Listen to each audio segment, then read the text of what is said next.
So good afternoon, everyone.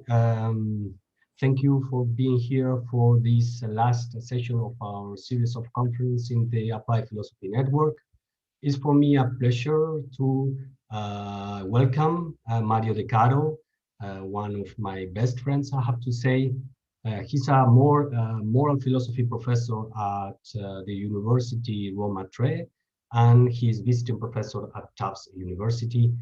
Maybe many of you know the many books he has published in very different topics in philosophy of action, the free will problem, naturalism, and philosophy of mind, Davidson's philosophy.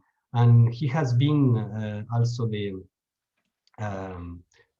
literary editor of the last Hillary Putnam's papers. So he has expertise in many different topics, and I'm very happy that he can share with us his last research. So he's going to talk today about libertarianism, paternalism, and autonomy. He will talk about 45 minutes. After that, we have a discussion. Please feel free of raising the hands or writing in the chat after his presentation. Thank you very much, Mario. And when you want. Thank you, Jesus. I'm happy to participate in this. Jesus and I have a very long history of exchanges. This year has to be online, but it's better than nothing, as people say. Okay, let me share the screen with my presentation. Okay, and the PowerPoint. Is it shared? Yes. Why is still there? Okay.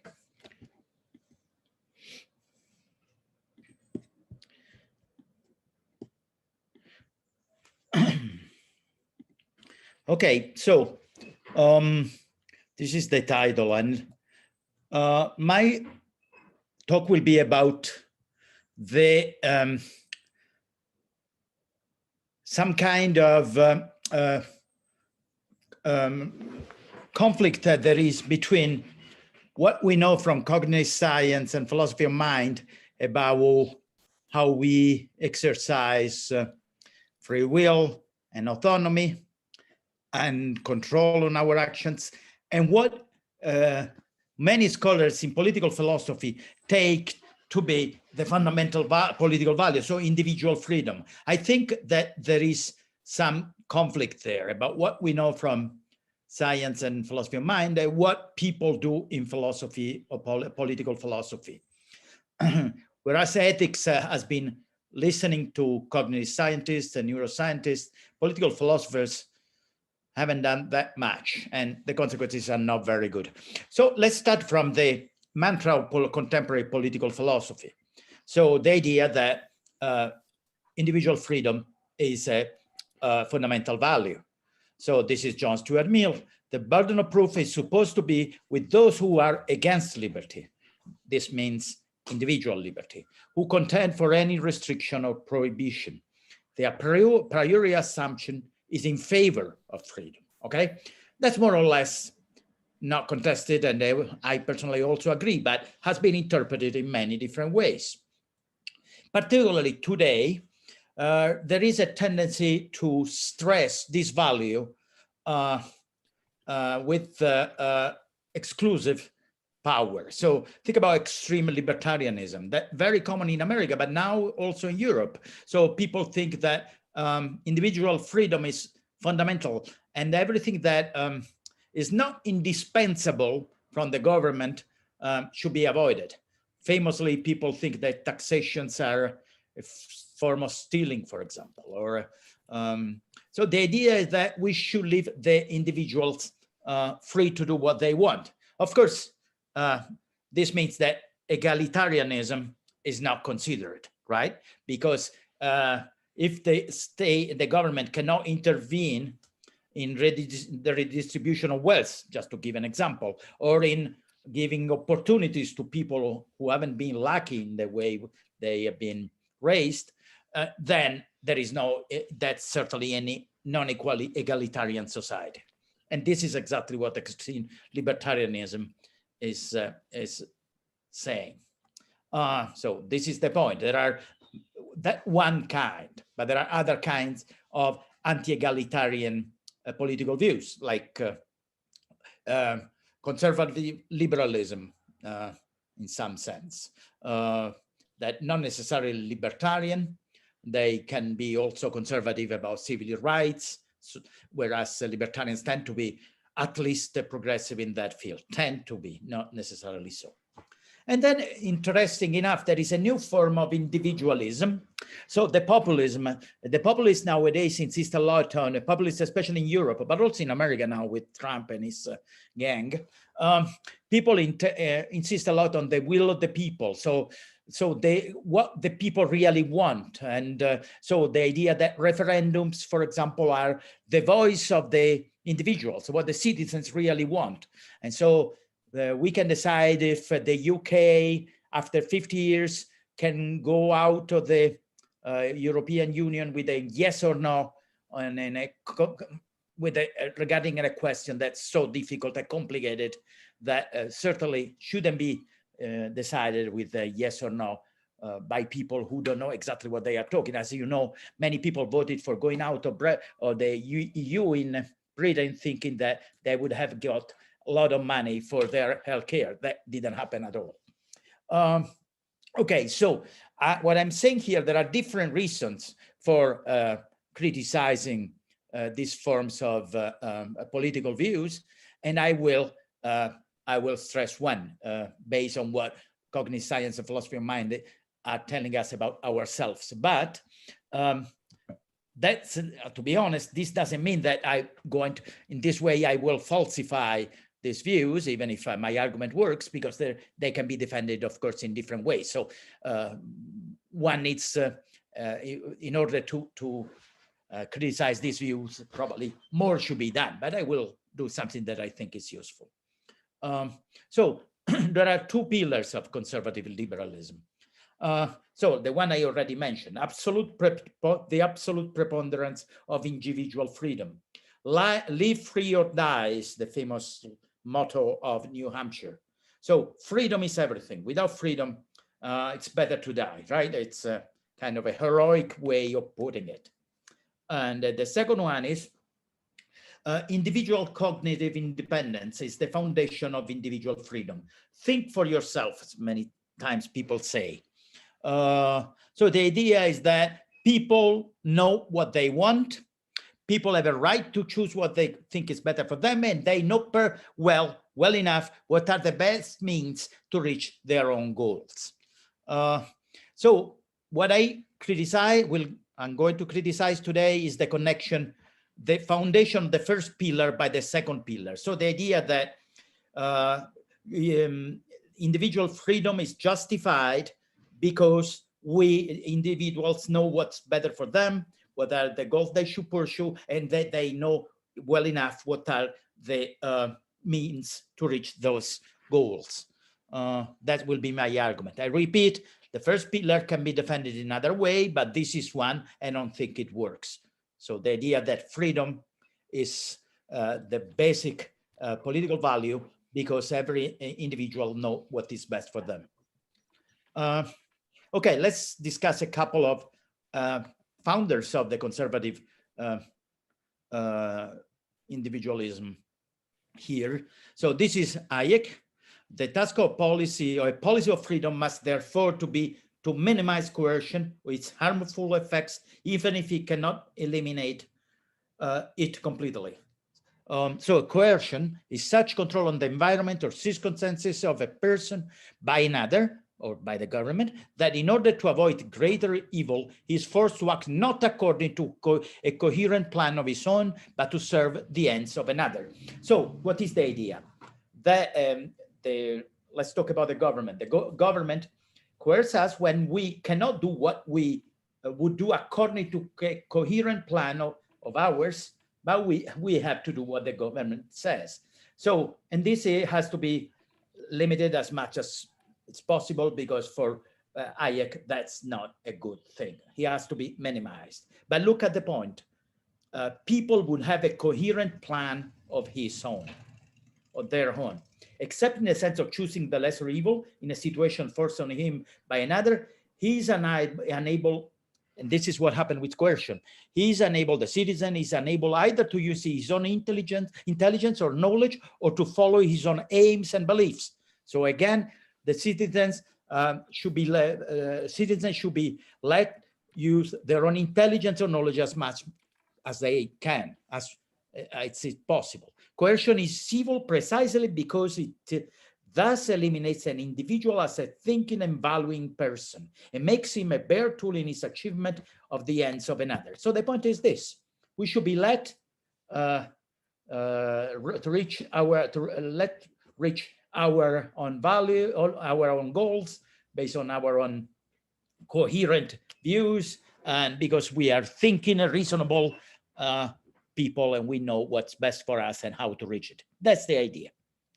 And then he adds, freedom granted only when it is known beforehand that its effect will be beneficial is not freedom. If we know how freedom would be used, the case for it would largely disappear. Okay, he says, of course, freedom can be used in a way that people don't other people don't approve. That's exactly what freedom or liberty are, right? And then he adds, freedom necessarily means that many things will be done which we don't all like. Our faith in freedom does not rest on the foreseeable result in particular circumstances, but on the belief that it will, on balance, release more forces for the good than for the bad.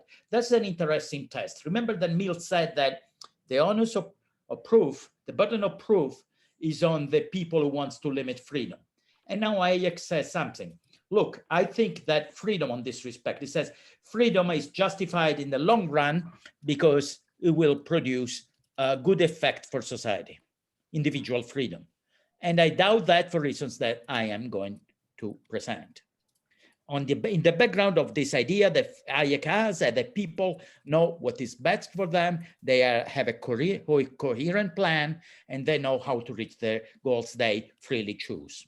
And this is the champion of libertarianism, Ayn Rand, who writes, redeem your mind from the hawk shops of authority. Accept the fact that you are not omniscient, but playing a zombie will not give you omniscience.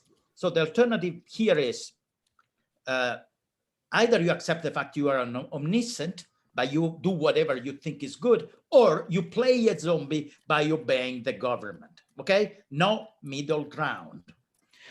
So playing a zombie, obeying the government, will not give you omniscience. That your mind is fallible, but becoming mindless will not make you infallible.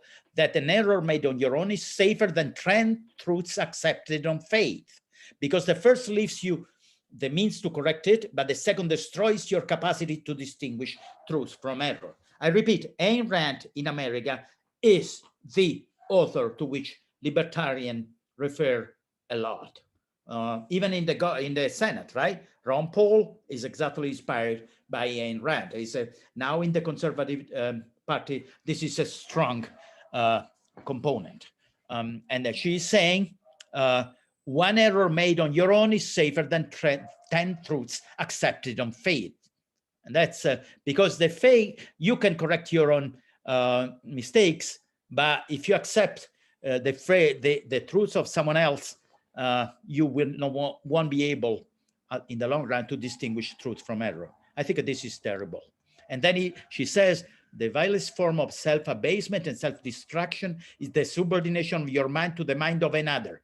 The acceptance of an authority over your brain, the acceptance of his assertions as facts, his say-so as truth, his edicts as middlemen between your consciousness and your existence. Again, the idea is that individuals know what is good for them, and she says it's absolutely disgraceful. It's a terrible thing if you trust others besides yourself.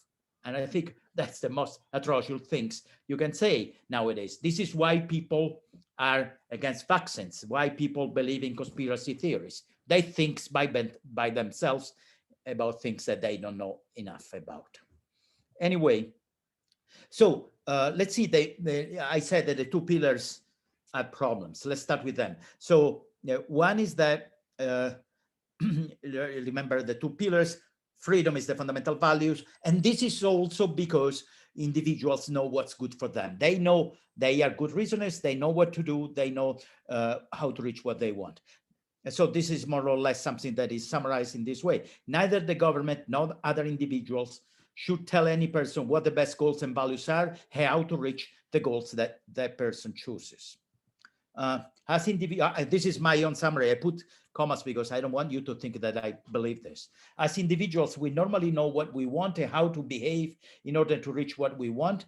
And this is why nobody should interfere with our freedom, as long as we do not interfere with somebody else's freedom, of course.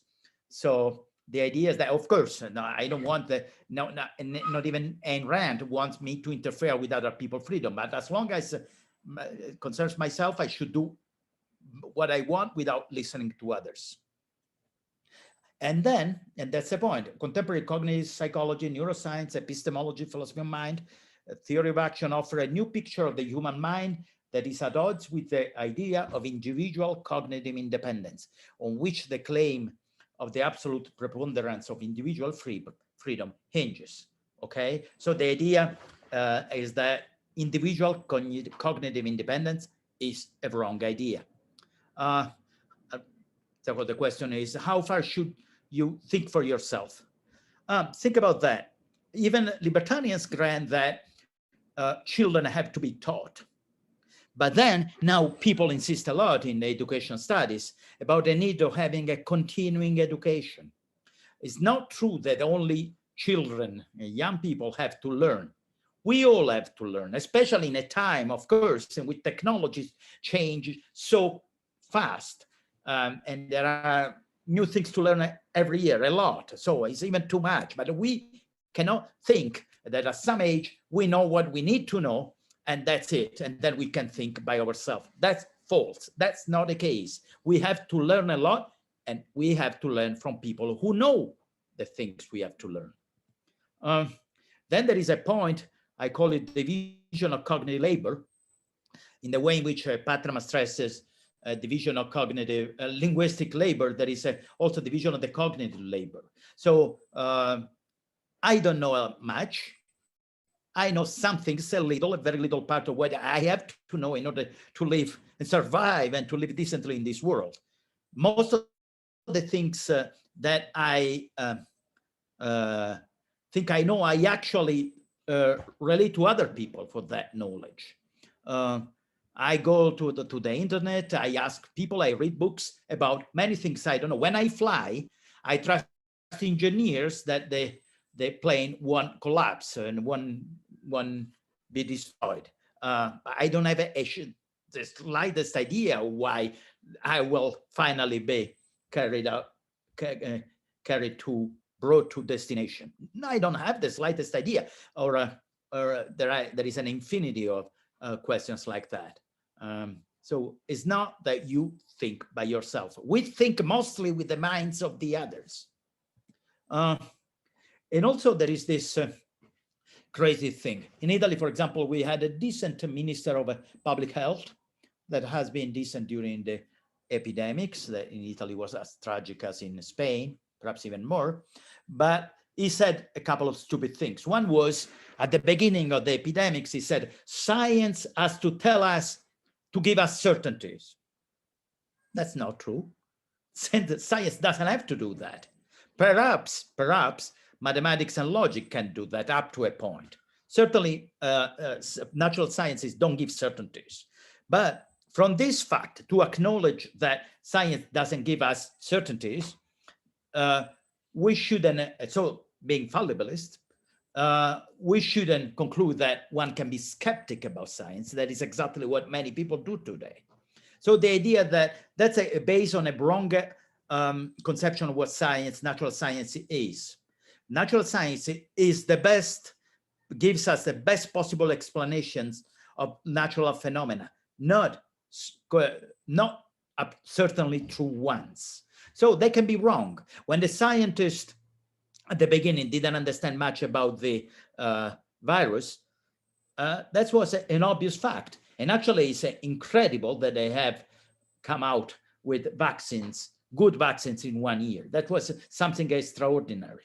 But people think, oh, they made a lot of mistakes. And that's how science works. But still, natural science is the best thing we have to understand how the world works. Not the human world all the time. There are other disciplines there, human sciences, common sense, the arts. But for nature, viruses, or these things, we have to trust as natural scientists. With a proviso, I will tell you in a minute.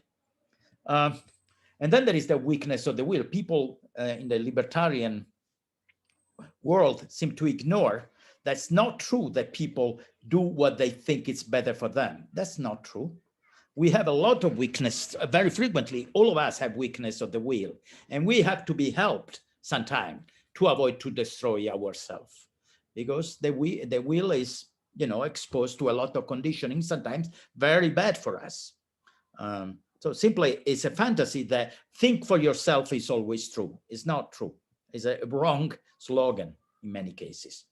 And I think I want to stress more now is the cognitive biases. The last 3 decades, cognitive science has shown us that we have an incredible number of cognitive biases and prejudices, and we do a lot of cognitive mistakes. So the idea that we are good reasoners, or that we know what we want, that we know why we choose, all this is much more complicated than people have thought. So in one word, these libertarians and the other conservative individualists still go on with the Cartesian view of the mind, that the mind is transparent to the individual. That's not true. That's not the case. Some example that most of you know very well. That's a famous example by Kahneman Tversky, the famous how the frame determines how people take risks, and it's not a rational way of deciding about risks. So this is a famous experiment. So there is this thought experiment. There is an Asian disease, the COVID-19 could be an example. Anyway, an Asian disease that is expected to kill 600 people. That's the premise. And then there are 2 strategies. For the first group, the true strategies are, so if we do this therapy, 200 people will be saved out of the 600 that should die. And the program B is, there is a third probability that 600 people will be saved, and the third probability that no people will be saved. So the first one gives you a certainty. 1/3 of the people will be saved. The second program is more risky, and so either for 1/3 of possibilities, 600 people will be saved, or 2/3 probability, no one will be saved. So it's more risky. In this group, depending on how the strategy, the therapy is framed, 72 of participants prefer program A. So they want to be certain about how many people will be saved. There will be at least, 1/3 of the people will be saved. But if the same programs, A and B, are framed differently, the result is very different. So another group was presented this alternative. Program C, 400 people will die. That is exactly like program A. A program D, there is a third probability that nobody will die, and 2/3 probability that 600 people will die. In this case, look, D is exactly like B, just framed in a different way. 70% of the people prefer program D. Why that? Because here people mention death instead of salvation. And so if people heard about death, then they go for the risk. Let's avoid that, okay? So in the first case, the framing is positive. People will be saved, but in the second, and so people are happy about that. In the second, people will die, but it's exactly the same thing, right? Out of 600 people, 400 people will die. It's true also for program A. But when it's phrased in terms of death, people go for program D. And they are exactly, this is exactly the same alternative. So good way of showing that we are not good reasoners. Okay, sometimes this is useful, as Kahneman has shown. Sometimes our quick and dirty way of reasoning is useful, evolutionarily given to us for deciding quickly. But in some cases, not useful. Sometimes, some cases, we are easily deceived by the way choices are presented and framed. And this is another one, the hindsight effect, that is also known as the knew it all along phenomenon, or the creeping determinism hypothesis, the tendency to perceive events that have occurred as having been more predictable than they actually were before the events took place. So people tend, all of us, if we are not careful in thinking, to give too much importance of what happened in fact, and we tend to overstate what probability these events had a priori. We are very bad at calculating that, but that means that people, for example, people who say something will happen that has 20% of possibilities of happening, and these things happen, they will say, I told you, right? So 20% that tomorrow will rain. We go to the picnic, it rains. And the person said, I told you not to go to the picnic. Yes, but 20% is not very high. People are just not very good at discussing about probabilities. And this is a very famous one, the Dunning-Kruger effect. The idea more or less is this: the scope of people's ignorance is often invisible to them. This is meta-ignorance, or ignorance of ignorance. So people don't know how ignorant they are. So Dunning-Kruger also claimed that there is actually a proportion. So more you are ignorant of a field, less you know how ignorant you are. So poor performance in many social intellectual domains seem largely unaware of just how deficient their expertise is. Their deficits leave them with a double burden. Not only that their incomplete and misguided knowledge lead them to make mistakes, but those exact same deficits also prevent them from recognizing when they are making mistakes and other people choosing more wisely. Oh, yes. So think about conspiracy theories. So people that say, you know, in the last 20, when the social media have taken, had become very common, the crazy theory of the flat earth, that the earth is flat, became incredibly popular together with the social media.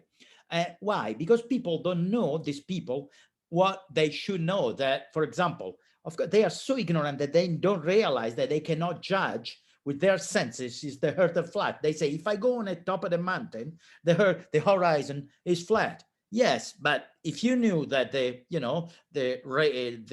diameter of the globe is as long as it is, you should know that how far, much farther high you should go in order to see that the earth is curved. And then there is the ad hoc hypothesis, right? The people say, of course, if I go on the space, we know that the astronauts saw that the earth is a globe. And so the answer is, no one went to the space, right? And, you know, this is another effect, denying everything that is bad for your hypothesis. Nowadays, there are some people that think that Dunning-Kruger, they contest it, even it's very much accepted, but some people came out with mathematical analysis. But I think what could be proven that perhaps there is not a rigid ratio between our ignorance and the meta-ignorance. Perhaps is not so mathematically precise, but still the fact is evident. More we are ignorant in a field, the less we know how much we are ignorant. I think it's an obvious truth that these two scholars have stressed very well. But the important thing is that the Dunning-Kruger effect can also regard experts when they talk without knowing about our other fields. Example, I don't know if in Spain is the same. In Italy, for example, in the media, TV, tend to interview experts, right? So, for example, doctors, and they have to talk about the epidemics. And sometimes they say wrong things, and very wrong things, because epidemiology is not a medical science. Epidemiology is a branch of statistics, a theory of probability. So it's not something connected with the medical sciences. So if an expert talks about things as an expert in fields is not, or she is not an expert of, that produces bad effects. Is another case of the Dunning-Kruger effect. So it's not that the experts are experts in general. They are experts only in the limited field they are expert of. And that's important because sometimes experts tend to think they are experts in all fields. One interesting case is, for example, scientists who think they are experts in philosophy. Dawkins, for example, has written a terrible book in philosophical issues about the natural sciences. There is a review online by Tim Crane that rightly destroys Hawking books. That's terrible. So you are an expert and you should be heard, listened to only in the fields you are really expert of. And of course, this doesn't guarantee that there is not disagreement, but at least it will be disagreement between people who really know their field. So how far should you go with the think for yourself? Another point is the opacity of the self. That's a very important issue that people in political philosophy don't know much about. So we don't know much about ourselves, much less that we would like to think and we believe. So what happened here? These are a couple of examples. So there are cases, many cases shown in, especially in social psychology, in cases in which we choose without knowing why we choose, and a posteriori we confabulate in order to explain rationally what instead should be explained by referring to unconscious motives. So the first example I want to mention is Nisbet-Wilson famous experiment. So this is from the 70s even. So they put Nisbet-Wilson put outside a store that sold clothes. They put a little stand with four black stockings, women's stockings, and ask people, what is the best of this? What is the most the better? So the better one out of these four pair of stockings. And 90% of the people said that the best was the one on their right. And so Nisbet-Wilson asked why, and people said, oh, you see, you can see the color, the texture, it's better, period. It's a better piece of cloth. The four pairs of stockings were identical. So the real reason why people prefer the one on the right is probably that 90% of people use the right as their preferred hand. And we have this sense, we have a prejudice, a bias in favor of the right side of the body in general, or the right side, okay? Just people don't know that. And so they invent an explanation of the choice they made without having an idea why they made that choice. So people refuse that explanation. They say, well, how do you think you can know better than me why I choose? And actually, the people knew better than you. And the other one is a famous experiment by Hayek Johansson. That's a brilliant one. I think I have time to show 5 minutes of a video of a TED talk by Johansson. This is that people don't know when why they make the choices they are doing. Also, of course, Richard Thaler cast Sunstein. Richard Thaler got the Nobel Prize for that in economics a couple of years ago. Think substantially that we should help people. The government, for example, particularly, should help people to reach their own goals, because people don't know much how to choose what to go in the direction they want to go. People are confused about what they should do and why they choose. Okay, so they propose the nudging. So, for example, when we go to a supermarket, we tend to pick, unless we are very concentrated, to pick products that are the eye level. So Thaler said, let's put the best food, the healthy food at that level instead of the junk food. Let's put the junk food at the bottom level. So people will still have the possibility to buy the junk food if they want, but by default, they will buy the good one. And this is about urinals in the men bathrooms. Women don't know that, but in order to avoid hydraulic disasters, the idea is to put a little fly here so people will aim at it, and so without realizing what they are doing, will be less virulent in the effects of their hydraulic productions. So this is an idea, but the other idea is by another famous scientist, Gigerenzer, who says, nudging can have bad social results if it's used, and actually is used. Think about by neuromarketing, neuropolitics, everyone tend to condition us with nudging, just in their own direction. Think about the social media, how they condition what we choose. And secondly, Gigerenzer thinks, and I agree with them, that citizens that are not hopelessly bad reasoners, people can learn if they are educated in the right way. We should aim at investing in educating people to become risk savvy so they can critically evaluate governmental policies. People should be taught to become better reasoners. And I would add, to respect more science and to respect more the experts. So education is crucial here. I think we need both. In the long run, we need what Gigerenzer is suggesting, better education. That is exactly what now the governments are not doing, either in the left or the right.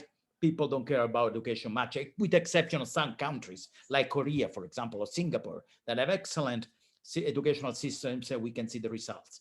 But on the other side, we also need some good nudging from the government in a good faith, because in the meantime, that people become better risk savvy, become better risk calculators. Sorry. Conclusions. Our cognitive independence is very limited, and we are subject to many cognitive biases and cognitive distortions. We have seen several examples. There are many more, of course, that condition our decisions and actions, and frequently harm us and the others. So the myth of cognitive independence is not just wrong, it's dangerous socially.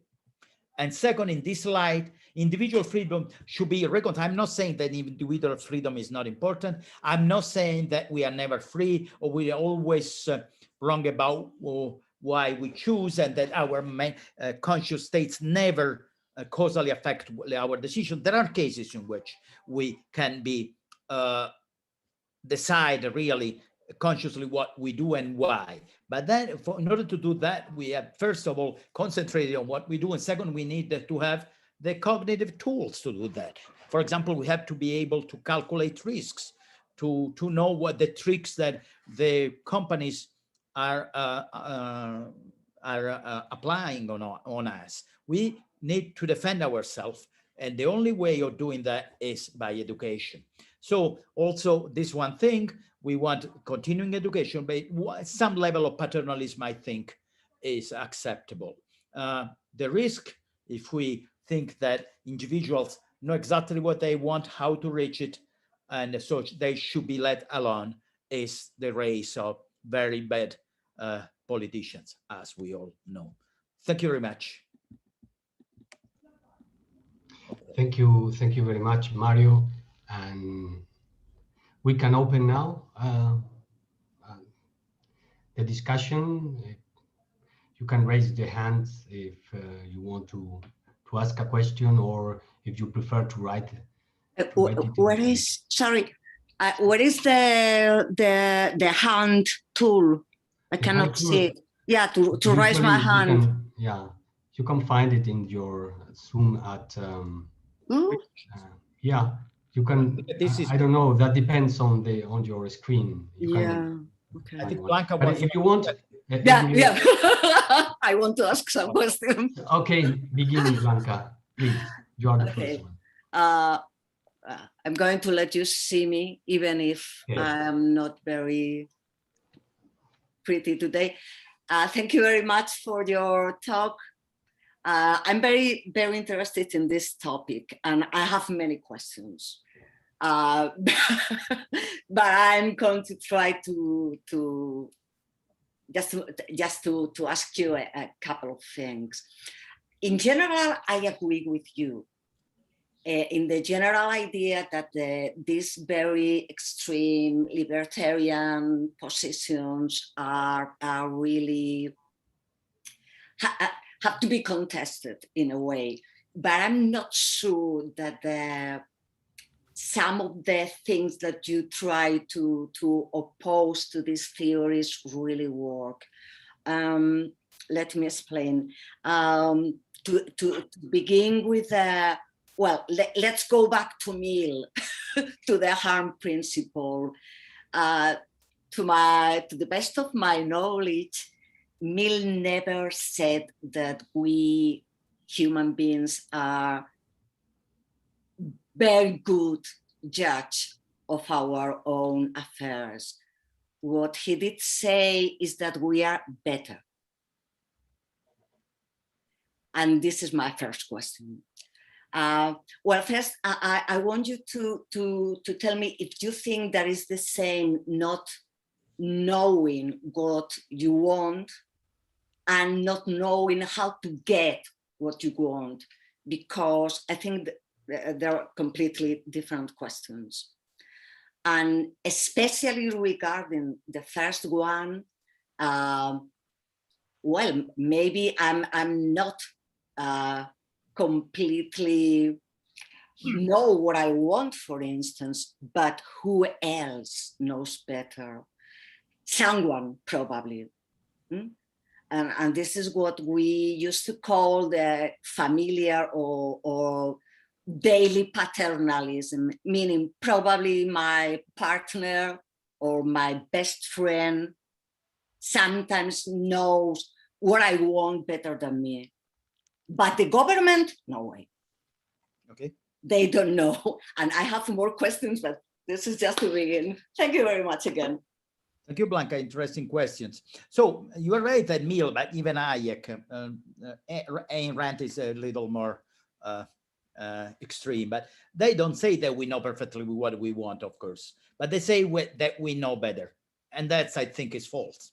We don't know better what we want and why we want. I give you some examples, but then you that's connected with the second question. That's a very good one. So we should distinguish about knowing the goals, the values we want to pursue, and knowing the means that we should use to reach those values. So knowing the means, there is no doubt that very frequently we are wrong, right? So, for example, people who don't want the masks, they grant that there is some people will grant that there is a dangerous disease around, but they think that putting on the mask is more dangerous. Some people say, oh, I breathe that's very dangerous, I would die, blah, blah, blah. They simply don't know.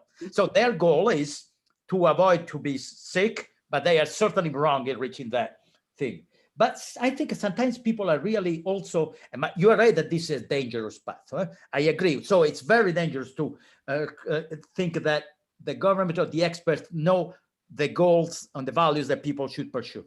But I think in some cases, this is the case. Think about that. There has been this situation in a little town in the Midwest that is the town with the lowest life expectancy in America, because people have an incredibly bad food habits. They only eat junk food. And so they 45, they die. That's the average. So a famous chef has gone there and has taught the people in that town. No, actually, I taught the kids of the people. He has opened a school in which he would teach the little kids how to prepare food that is very appealing but is healthy. And finally, the kids were very happy about that because they liked it as much as the junk food, but they were very happy with it. But after 1 month, the parents of these kids went there and say, you are telling us how we should live. We don't accept that. We want the food we want. And so he had to close his school and went away. So not just the people, but also their kids are dying very young. So I'm questioning there that they know exactly what they want. So they are so identified that with the idea that, their own value in life is to eat junk food. Really, is this rational that you kill your kids because you think that the most important thing is to eat chips? Don't you think that having a goal of living better, more healthy, and longer is more important? They are confused. Because why are they confused? Because they, of course, are bombarded by the advertisement about bad food. They, on TV, they are conditioned so heavily about how good the chips are and the hamburgers are and bad food is. And they think that is what they want. Is it true? Is it true that in America, think about people who massively vote for Donald Trump, people who have been destroyed by the fact that there is no insurance for them.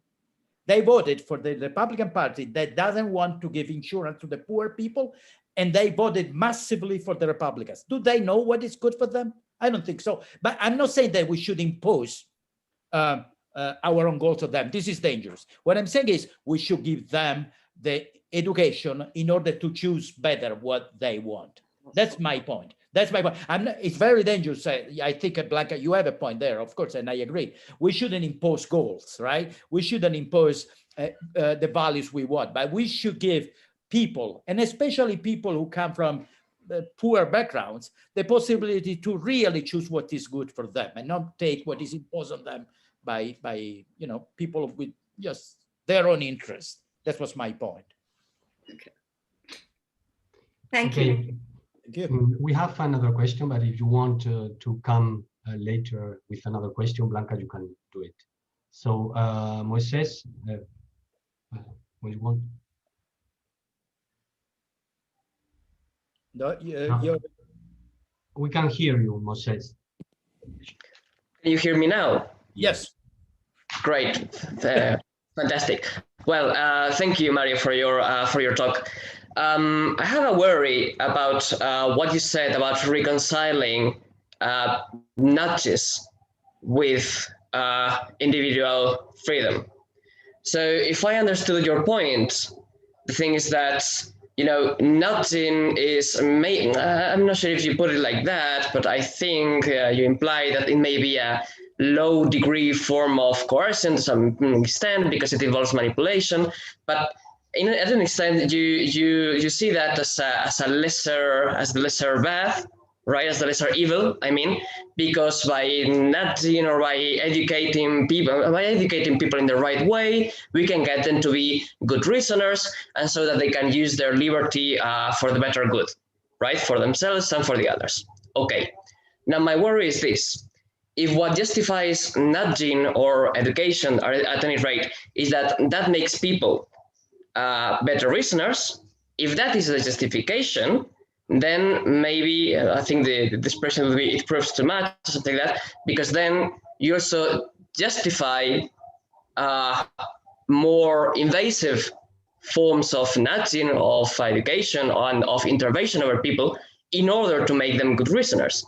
So for instance, if you say that what justifies education and nudging and so on is that we can get people to be better reasoners, then we are also justifying, for instance, putting anti-vaccine people into re-education camps so they can get, or brainwashing people so that they don't say silly things or that they give up their biases and so on. You see my worry. We seem to sanction, to allow very strong interventions to the point they are strong that they seem to go counter liberal commitments in order to make them better reasoners, and so that at some point they can make a good use of their freedom. By the way, we haven't defined what is a good, to what extent and what is the criteria, what's the threshold of a good use of one's freedom. So that's basically my worry. Thank you. Okay, first we should distinguish carefully between the two strategies here. Gigerenzer had a longer quarrel with Thaler on this and Sunstein. So libertarian paternalism doesn't really want to teach people how to reason because they are very pessimistic about the possibility that people improve in their epistemic cognitive skills. The opposite view is defended by Gigerenzer. So let's distinguish that your objection is only applicable to people who think that we should educate citizens better. Now, you have given an example of education that doesn't follow from what I said. So more or less the cultural revolution in China. So let's put people to camp so they learn. I wasn't thinking about that kind of education. I was thinking about schools. I was thinking about improving education in universities, in colleges, giving more, using better TV programs. So kind of liberal ways of educating people, not dictatorship. Of course, that's a risk, right? If people, like Pol Pot is the clear case. Pol Pot knew exactly how to re-educate people, what people should think. And he, massacred all the ones that in his opinions couldn't learn. No, I'm not thinking about that. I'm thinking about the fact that the governments in the Western world, not to say in the other parts of the world, have mostly decreased the investments in the schools, in universities, education, continuing education a lot. That is what I'm referring to.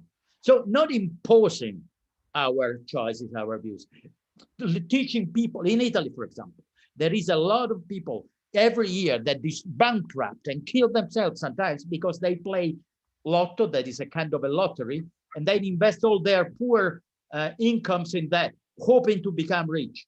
Of course, there is one thing that is called gratta e vinci. So it's you scrape and win, right? It should be called, of course, scrape and lose, because people lose money and they destroy their lives. Why do they do that? Because they cannot calculate probabilities. Why they cannot calculate probabilities? Because no one taught them how to do that. And I think that the government should teach people how to calculate the investments they're making, how to evaluate risk, how to read the statistics, all these things. This is what I was referring to, not to re-education camps. Of course, sometimes it's late. All people who are anti-science, is difficult to show them that they are wrong. But if you take a 15-year-old that is, still learns well, probably you can avoid that he becomes a follower of the heart flat movement, the flat earther movement. That was my point. Okay, thank you. Victor Ivankovic, please, when you want. Hi, can you hear me? Yep. Yeah. Thanks very much for the talk. I really enjoyed it, and I think our positions on the topic pretty much align. But I'm going to ask you some questions that I usually ask myself, just to sort of see how you would try to tackle them. So I guess I'll just stick to one question for now. If I understood your response to Blanca correctly, you do seem to make a distinction in terms of cognitive independence when it comes to just making choices, making daily decisions, and coming up with goals and values. So my question then is, can the classical liberal simply retreat to this kind of position, say that the relevant independence is about coming up with your own goals and values, whereas being educated in these ways to avoid problems of probability, optimism, or whatever cognitive device you might come up with, that's fine, that's fair. That simply allows the liberal to sort of pursue their goals and values in a more proper way. But when it comes to cognitive independence, values and goals, that's what's important to the liberal. And I mean, there have been some people in the literature who have pursued maybe not exactly that kind of line, by say, for example, Mark White, Robert Sugden. They have pretty much claimed that findings in the cognitive sciences are pretty much compatible with classical Hayekian liberalism. Yeah, I don't entirely agree with that last statement. I think people are confused even about what they want. It's not that people are wrong. People can be wrong, of course. I gave some examples. So people who think that their identity has to be rooted in junk food, I think that's simply based on ignorance of what is good in life, what is important in life. But I think very important that a result that cognitive science, cognitive psychology has shown that very simply, sometimes people don't know what they believe. They don't know what values they're pursuing. That's the same video I showed, the TED Talk by Johansson. There's something incredible at the end. Another experiment in which people are asked about their political opinions. So, for example, there are 10 questions or 15 questions, and then you have to evaluate 1 to 9 some statements, like the state should interfere more with the social media in order to avoid the crimes, or the school, the government should invest more money in schools, all these things, right? 10 questions. People had to evaluate 1 to 10. And in the meantime, the scientist changes some of the questions, and with a trick gives to the person the modified form in which, there are different values. People don't realize that. And so they start to argue. For example, one had said that people shouldn't interfere. We want privacy in the social media. And it was changed to because it's dangerous, the government should interfere with social media. So the person doesn't realize that it has been changed. start to say, of course, I read today, so he rationalizes the choice he hasn't made, saying, you know, today I read in the newspaper, for example, that there is a lot of crime done on the dark web, so blah, blah, blah. Confabulation, pure confabulation. That's not about the means, that is about the values. We are not just ignorant, everyone is a little confused about their own values sometimes. We don't know exactly. So the idea is that frequently we choose and then we idealize or rationalize what we have done, thinking, oh, these are my values. Sometimes we just decide what our values after we have chosen. We are not very clear about what our fundamental values are. So freedom is an example. Everyone is in favor of freedom, but then, you know, you use it in most incredible ways without being just, we are confused. So my point is, the cognitive science are definitely proof that we are confused about why we make choices, what we believe, how to reason. And these things cannot be ignored by people that think that people should be let alone in living their lives. No, people should be helped in living a better life, not by indoctrinating them or deporting them in, you know, educational camps, but just with culture. So people, for example, who have studied, I think that's important, right? Some science, some good philosophy, not the bad philosophy, the good philosophy, that's helpful in life. Then you can become a conservative, but at least a conscious conservative, right? Not just because in America, people really die with diseases that could be cured because they don't have health insurance and they vote for Trump. Why? Because they are convinced that their value in life is to fight against immigration. So I was in Maine, for example. These people that really fought immigration against the Mexican race, there is no Mexican in Maine, not even one, but they have been convinced that there is a goal that they have to pursue. So what I mean is the conditioning is going very far there. We are conditioned a lot, not just about the means to reach our goals, but about what our goals are.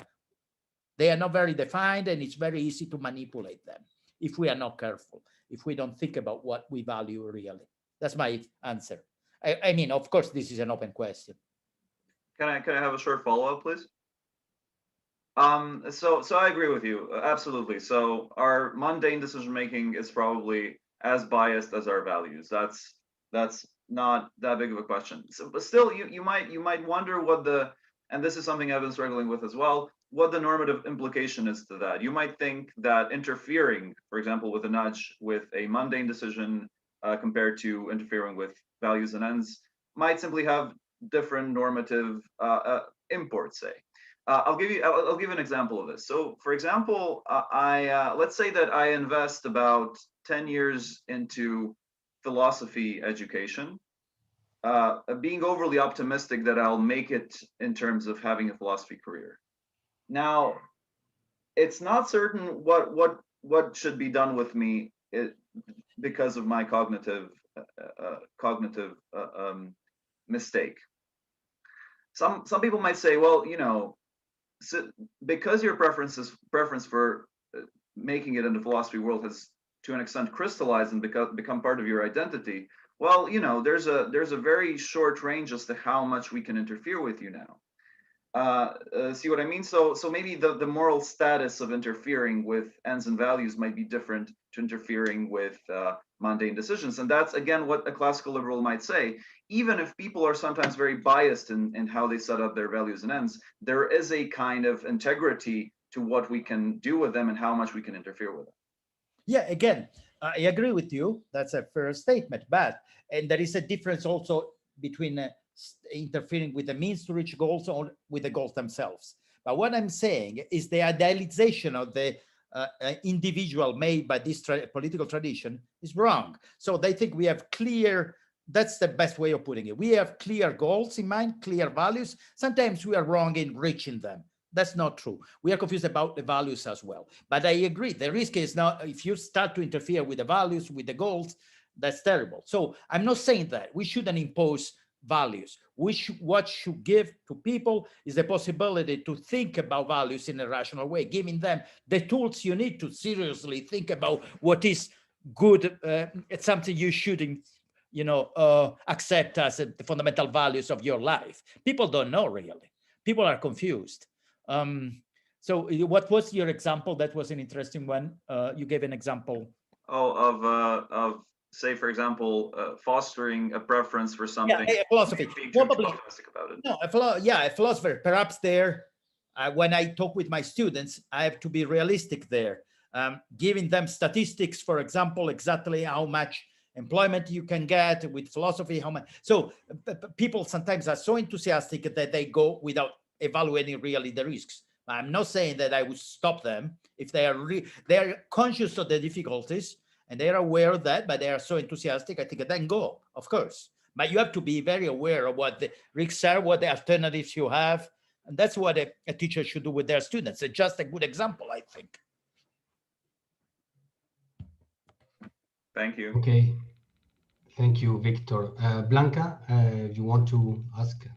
Yeah, sure. If there's no one else, it's just to push this discussion a bit further.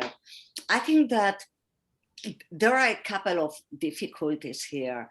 The first being that it's not especially easy to distinguish between goals and means. For instance, do you want to have Mexican neighbors in Maine or wherever you said, and there's no. But I'm not sure if this preference for not having Mexican neighbors can be better conceptualized as a goal or as a means. Because can be either of them. Maybe all I want is to live in a peaceful neighborhood, and I think that Mexicans are very disruptive. So if this is the case, my preference is for a means, and the moment you show me facts about Mexican immigrants or wherever, I can say, oh, okay, I'm fine. Now I realize that they are not a problem at all. Another question is that this is an end, because for whatever stupid reason, I believe in a deity that absolutely forbids people living in mixed neighborhoods. I don't know, something that's silly. That can be silly, but this is another question. And second point, about first choosing something and then like rationalizing and giving a reason for my choice. Of course, this happens. There are many experiments showing this. Probably especially my most internal and core values are not easy to justify, but the point is neither are yours. And neither are the preferences of the people in the government. Of course, because this question about bias and about all this, the problem is that as the experiments show, everybody's subject to them, everybody. Not just we poor individual citizens. Do you know what I mean? Sure. Okay, two good questions. Look, goals sometimes can be means, while the difference is blurred. I totally agree, but that's true for all our concepts, right? If you define a concept we use in life, there are always counterexamples, it's blurred and so on. That's, of course, some goals can be just means for other goals, and that's perfectly true. But what is important here, that we have clear ideas about some are certainly means. So if I take an aspirin because I feel a headache, that cannot be a goal, that's an end. Vice versa, there are things that really reflects who I am or who I believe I am.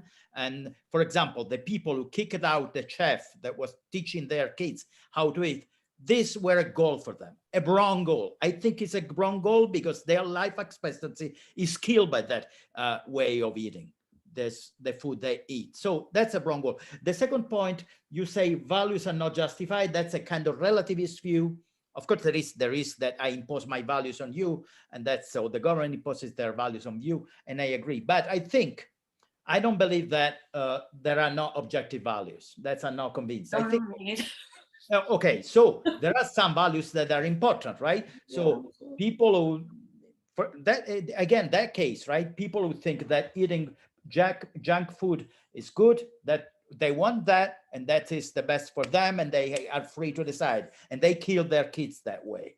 I think this is wrong. It's better not to do that. And why? Because we know from science that if you eat that food, you will die earlier than if you eat better food. So there it's very easy to say that these values are wrong. But I'm not saying that we should teach the values. We should teach them how to evaluate things and values and goals. And this is what Gigerenzer said. People are frequently wrong about how to calculate, and that's one thing that is obvious, but also about their own goals. I repeat that people who think that their problem is that if there is abortion, the Republicans have been very good at convincing people that, you know, there shouldn't be any taxation.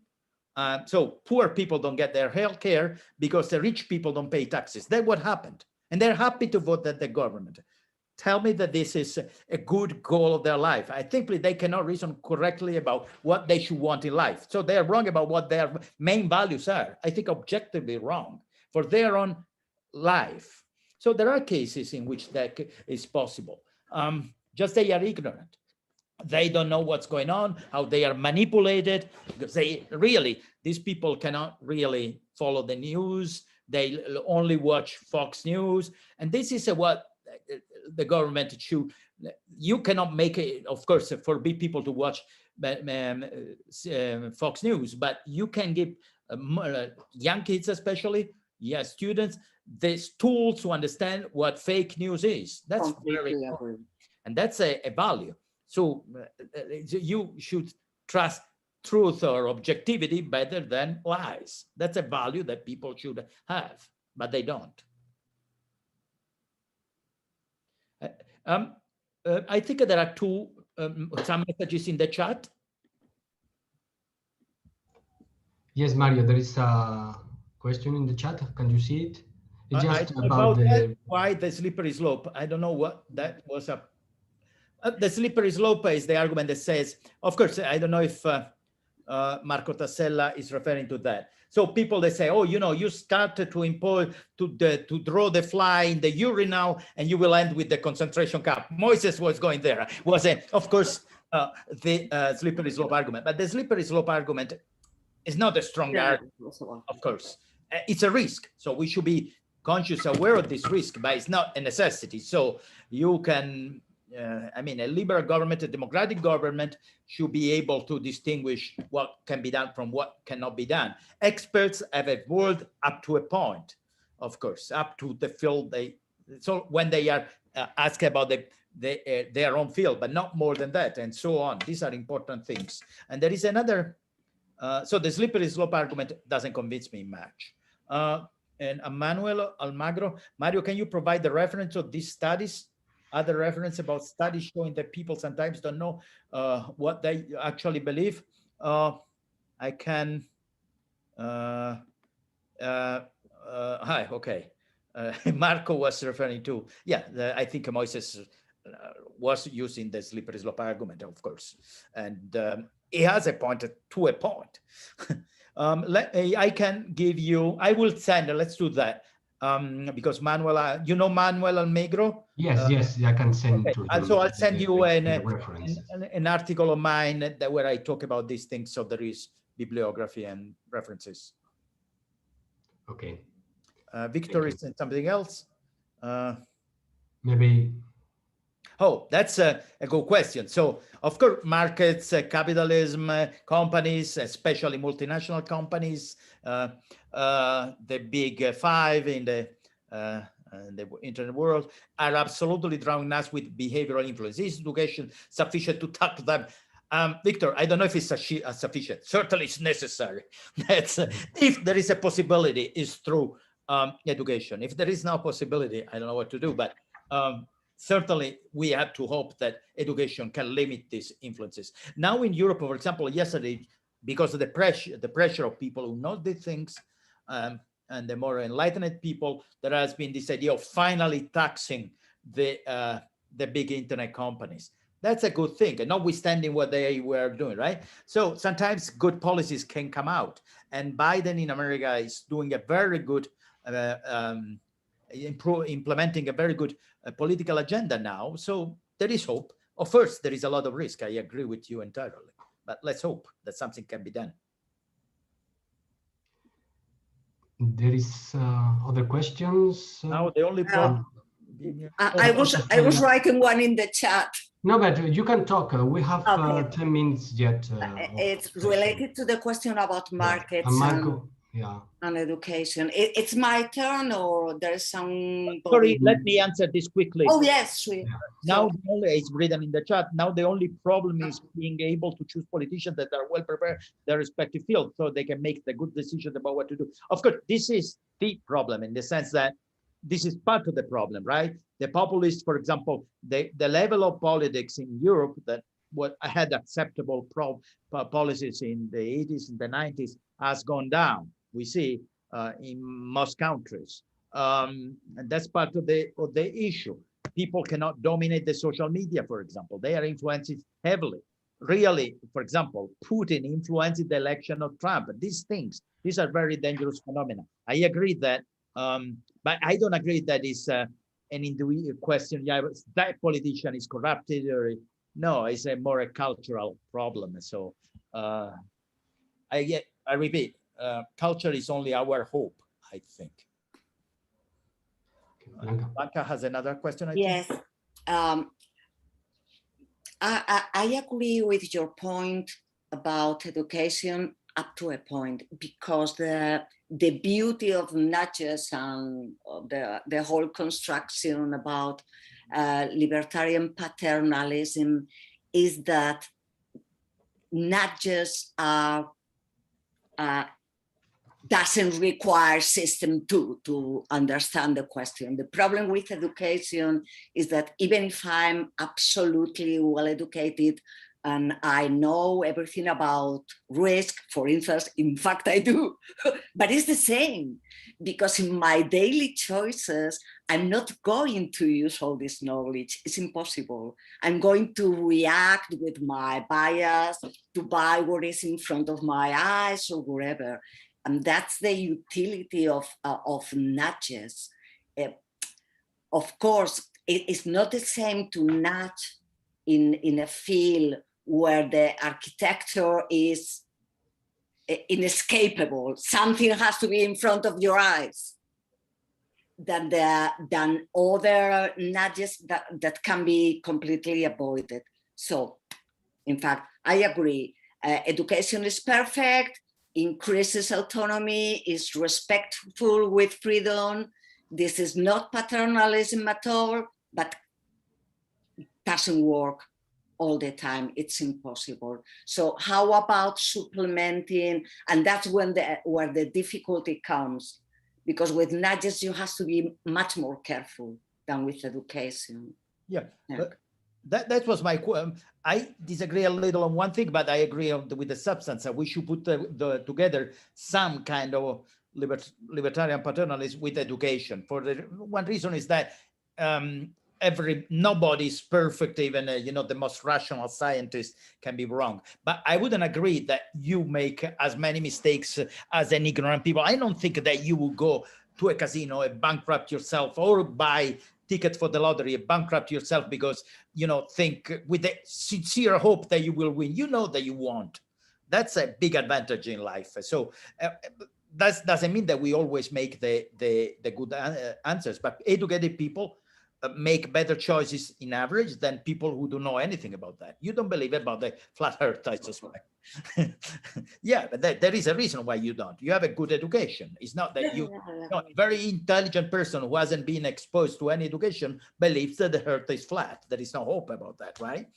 Oh, that's in one case. And then about libertarian paternalists, I totally agree. It has to be used up to a point.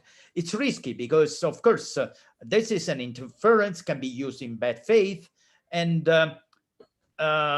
doesn't really solve the problem. It's all palliative, but it doesn't solve the problem. But in up to a point, it's necessary. So these are the two factors that we can put together. We have to put together. But of course, as Victor was saying, Is this sufficient to solve the problem? I don't know. I repeat, it's necessary at least. Thank you. Okay. Any other questions? We have a couple of minutes yet. Okay, if there is no more questions, so we thank again Mario for his nice talk, and till the next time, I hope very soon. Thank you very much to you and all the audience, all the people who ask very good questions. Thank you very much, Mario. So, bye. Bye. Bye. Bye. Thank you, Mario. Don't Bye. close the session. Bye. Bye. Bye. Bye. Bye.